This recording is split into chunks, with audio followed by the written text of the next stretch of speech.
My name is Miriam Goldstein. I'm 92 years old. This violin, it's the last piece of my childhood that still exists.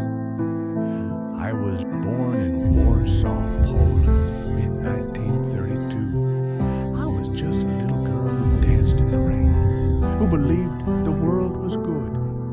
My mother, Rivka, sang lullabies in Yiddish. My father, Moshe, taught me how to read, and David, my baby brother, only 6. In 1942, everything changed. The soldiers came. We were put on a train, and when it stopped, we were in Auschwitz. I never saw my mother or brother again. They walked in one direction. I walked in another.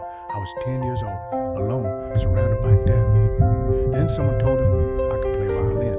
The Nazis made me play. They laughed, drank. Play something beautiful, they said. So I played.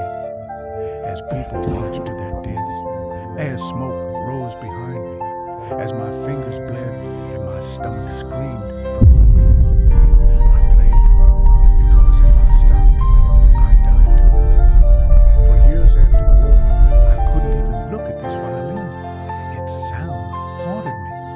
I'd wake up at night hearing the same notes I played as people screamed. It wasn't music, it was pain. Then one day, my granddaughter found it in the attic. She said, "Bubby, play for me." And I realized this violin was never theirs. It doesn't belong to men who destroy. It belongs to those who survive, to those who remember. So tonight, I play. Not because I'm forced to, but because I choose to. I play for my mother, for my father, for David, and I play so no one forgets. Good luck.